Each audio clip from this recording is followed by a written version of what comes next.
हमारे चैनल पर। नमस्कार प्रोफेसर पांडे, ये किस तरह की दिक्कतें आ रही हैं स्टूडेंट्स को? मुझे लगता है मुझे शायद उन्होंने उस पेपर को क्लियर नहीं कर पाए हैं। तो जो आप कहना चाहते हैं मैं उसको एरर नहीं कहूँगा। कॉमन जो कंप्लेंट है वो ये है कि रिजल्ट का इंतजार 6 सेमेस्टर का हो रहा था, लेकिन फर्स्ट सेमेस्टर के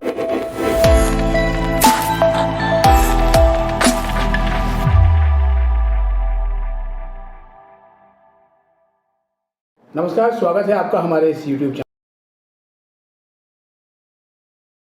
फर्स्ट सेमेस्टर के DU/SOL के नतीजे आने के बाद भी स्टूडेंट्स की कई शिकायतें मिल रही हैं कि कुछ बच्चे फेल हो गए हैं और कुछ की एग्ज़ाम में एरर आई है, एब्सेंट या कुछ और भी उनकी समस्याएं हैं। उन्हीं समस्याओं पर बात करने के लिए आज हम पहुंचे हैं DU के स्कूल ऑफ ओपन लर्निंग के प्रिंसिपल प्रोफेसर उमाशंकर पांडे के पास। स्वागत है प्रोफेसर पांडे हमारे चैनल पर। नमस्कार प्रोफेसर पांडे, ये किस तरह की दिक्कतें आ रही हैं स्टूडेंट्स को? मुझे लगता है मुझे पहले तो मैं आपको बहुत बहुत धन्यवाद देना चाहूँगा कि आपने छात्रों की ऐसी समस्याओं को उठाया और साथ में आज शिक्षक दिवस के अवसर पर मैं सभी शिक्षकों को बहुत बहुत हार्दिक बधाई देना चाहता हूँ।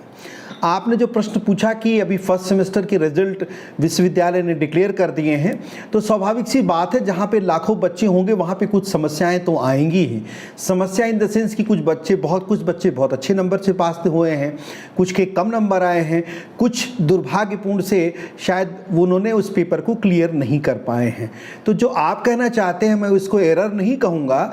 कुछ छात्र ऐसे हैं जो किसी कारणवश अपने आंसर्स को अपलोड नहीं कर पाए होंगे या कोई और कारण रहा होगा, उसके कारण या तो कुछ छात्र फेल हो गए हैं या कुछ के पास ER या एब्सेंट टाइप की चीज़ें आई होंगी। तो ऐसे स्टूडेंट्स के लिए जो है वो SOL किस तरीके से उनके सपोर्ट में खड़ा है? मैं आपको दोबारा याद दिलाना चाहता हूँ मुनमुन जी, ये परीक्षा का सारा कार्यक्रम और परीक्षा सब कुछ परीक्षा नियंत्रक कार्यालय दिल्ली विश्वविद्यालय के नियंत्रण में चलता है। लेकिन इसके लिए हर एक परीक्षा के कुछ कानून रूल बने हुए हैं।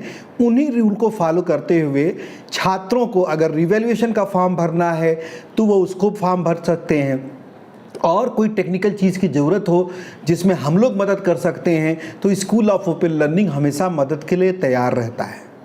एक और सर स्टूडेंट्स का कॉमन जो कंप्लेंट है वो ये है कि रिजल्ट का इंतजार 6 सेमेस्टर का हो रहा था, लेकिन फर्स्ट सेमेस्टर के लगभग मैक्सिमम रिजल्ट आ गए। तो इस बारे में कोई आपकी एग्ज़ाम ब्रांच से बात हुई है? नहीं, मुझे लगता है कि ये मैंने आपको दोबारा कहा कि चूँकि ये एग्जामिनेशन ब्रांच इन सारी एक्टिविटी को देखता है और जो हमें सूचना दी गई थी कि फर्स्ट सेमेस्टर के रिजल्ट आ रहे हैं और भी रिजल्ट्स पेंडिंग हैं जिनकी सूचना आपको बहुत जल्दी दी जाएगी, क्योंकि वो सभी विश्वविद्यालय में काफ़ी रिजल्ट्स सेकेंड स्टेज के और भी बहुत सारे रिजल्ट प्रोसेसिंग के फॉर्म में चल रहे हैं। जैसा हमारे डीन साहब ने अभी 1-2 दिन पहले शायद आपके माध्यम से ही लोगों को बताया भी था।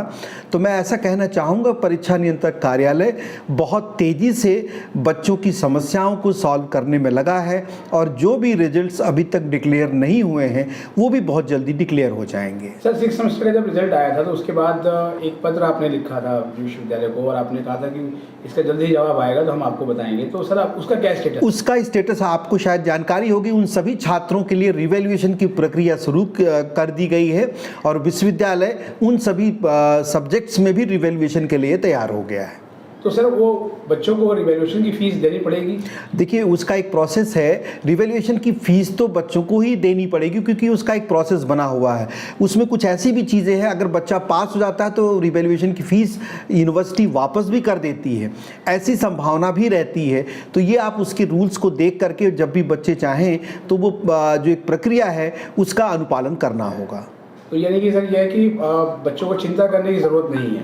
नहीं, मैं इसको इस तरीके से कह सकता हूँ कि जो बच्चे अगर किसी को कोई असुविधा है तो इन चीज़ों का लाभ ले सकते हैं। बहुत बहुत धन्यवाद सर।